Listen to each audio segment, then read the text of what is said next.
In the broadest sense, everyone is in sales. If we look at selling as persuading someone, then we all are selling most of our life. A child may be asking their parents to watch another hour of television before going to bed and giving them dozens of reasons why that is reasonable, or asking to do their homework later instead of now, with an equal number of good reasons. One person may be trying to persuade their spouse to clean the garage Saturday, while still another person may be trying to convince someone it is a good idea to go out with them on a date. A car salesperson may be selling someone on the idea of buying a sports car. As different as these seem, they are all sales, and they are all selling. The first point to talk away is that the largest part of sales is persuasion, and we do that every day. You are already a salesperson. People often say they don't like salespeople. If you suggest that someone would make a good salesperson, that can even be taken as an insult. But the truth is, we are all already salespeople. The difference in the people we think of as salespeople and ourselves is what we are selling and how we benefit or are compensated for our actions and efforts. People that are traditional salespeople are compensated primarily with money, and the rest of us are compensated with a great many different things directly, and money too in an indirect way. For example, if you have a job, you sold someone on the idea of hiring you, and money was your compensation for making that sale. Even if you are an airline pilot or a school teacher, your income is a result of your ability to sell. In this case, sell yourself to the person that hired you. In all of these cases, you sold someone on you and the idea of hiring you. You are already a salesperson, and if you have ever convinced someone to marry you and sign a contract on a proposal that is binding until death do we part, you are a pretty good salesperson, wouldn't you say? We all need salespeople. How much of what we buy as consumers do we really need? Do we really need a new car every 2, 3, even 4 years? Do we really need a bigger house to keep the stuff in we never use? Do we really need a new outfit for a holiday, the latest cell phone, a computer with the latest operating system, or a widescreen television that is a little wider than the one we have? If we only bought what we needed, the basic things like food, water, shelter and minimal clothing, our economy would shrink so dramatically that unemployment would skyrocket. In fact, if we only bought what we really needed, the world as we know it could not and would not exist. Salespeople are a driving force in our economy, and they make the quality of life we enjoy possible. Practically all jobs and careers are supported by salespeople. If you are a brain surgeon, you work at a hospital that someone is marketing and selling people on the idea of coming to this hospital so you can help them instead of any of all the other hospitals with all of the other surgeons. If you are an attorney or lawyer, you or someone is promoting your law firm and selling people on the idea that your skills and services can benefit them above any other law firm or legal professional. No matter what you do, your income is either directly supported by sales, indirectly supported by sales, or you benefit from an economy that is driven by sales. We all need salespeople. If you are a traditional salesperson, hold your head high and be proud of your profession. Salespeople have some of the highest incomes. Some salespeople are store clerks or in some other way sell low profit margin items and have low incomes, but some salespeople sell luxury items and big ticket items that have high profit margins and create high incomes. Although some salespeople earn the lowest incomes in our economy, other salespeople have the highest incomes in our economy. The difference is in the cost of the item sold and the profit margin. If you can make a living selling kitchen knives, pots and pans, shoes or hot dogs and potato chips, you have the basic skills to sell yachts, luxury homes, medical equipment and other high commission items and services. You can go door to door selling vacuum cleaners, calling on a few dozen people a day to make a decent living, or you can sell a yacht or a high-end home once a month and make considerably more money, calling on a few people to make an exceptional living. Really, the choice is yours. It may take you Time to move up the sales ladder, but if you set that as a goal, the only one that can permanently stop you is you. Here is the point. If you are going to sell, then sell something that makes you a fair amount of money and a good living. You may start in a department store or going door to door selling vacuum cleaners, but you aren't stuck there for life.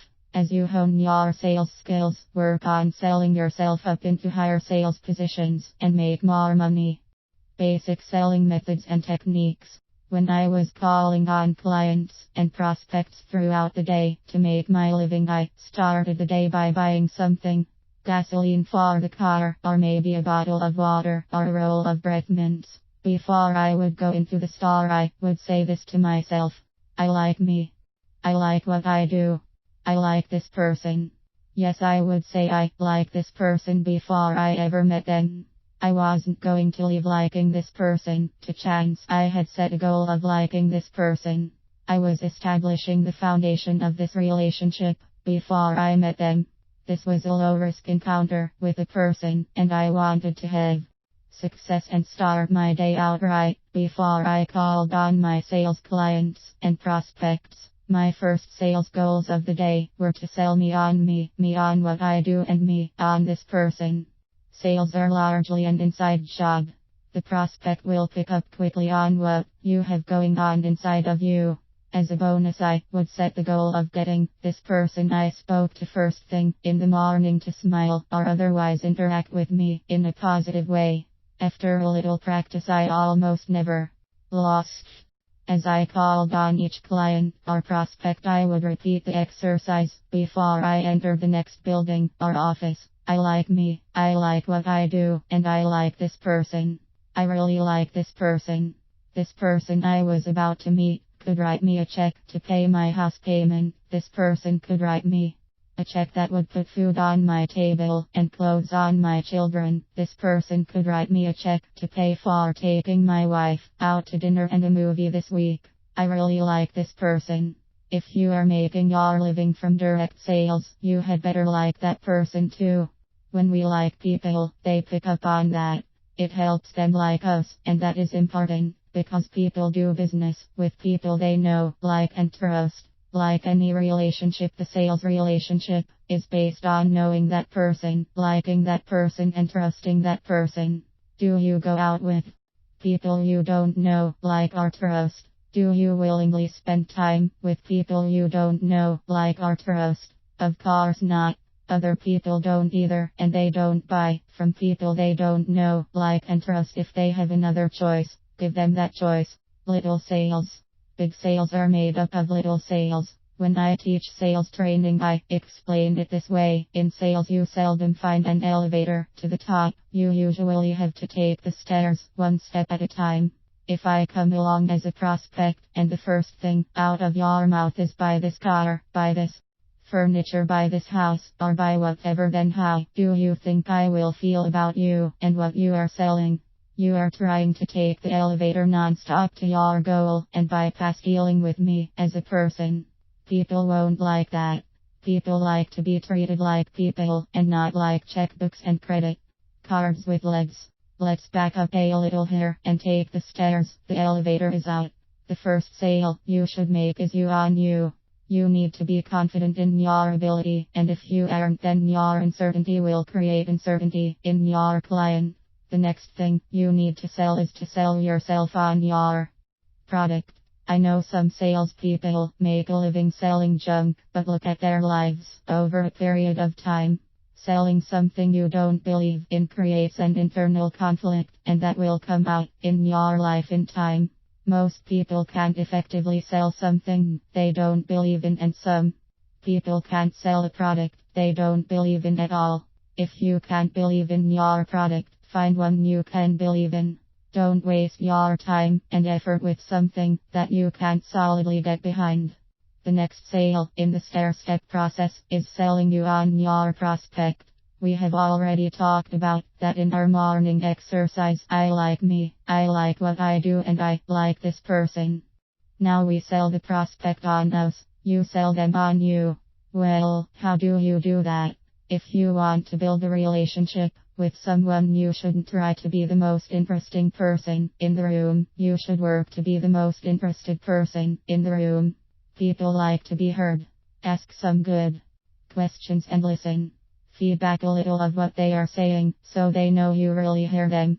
Don't do this like you were following a written script. Be a real human being, talking to another real human being, taking the same side.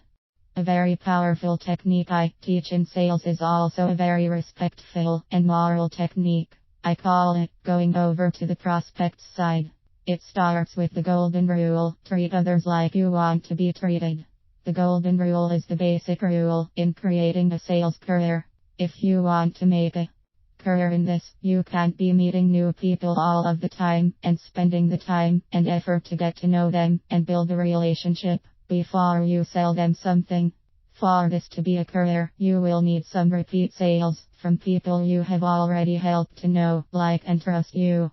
If you want to be sure that a person will come back and buy from you again, always treat them in harmony with the golden rule, and the way to do that is put yourself in their shoes. Treat your prospects like you want to be treated. The next step in this technique is to go to their side of the table figuratively, and if you actually have a table you are working at, really go over to their side. Don't be on the sales side of this transaction. Join them on the buyer's side. You become an assistant to the buyer. People don't like to be sold, but they love to buy things. Help them buy what they want to buy. Ever see women take their girlfriends shopping? Their girlfriend's role is to be assistant buyers. They help their friend buy what they want and keep them from making a buying mistake. Do these jeans look good on me? My wife asks her girlfriends that. They tell her. Men do it too. I know a few fellows that drive a couple of hours to the huge sporting goods store in a major city every few months. They wouldn't think of going alone. What fun would that be? Be a friend the prospect wants to take along for the buying experience. Ask questions about what the prospect wants. Show them you are willing to rule out things that don't fit their wants or needs. Let them know you want them to be satisfied with what they buy. Encourage them to treat themselves and let them know they deserve to get something they are happy with. Help them see and imagine themselves after the purchase. Are they enjoying the product or service? Work until you find a match that they can see themselves not only enjoying, but loving. When you do this correctly, you really won't have to sell anything. They will insist on buying from you. Sales and selling can be as complicated as human nature or as simple as listening to what someone is saying. I hope this article has given you some insights on how you can make money through sales and how to make even more money by following the simple points I have presented. Always remember, it is about helping people. The best salespeople never lose sight of that.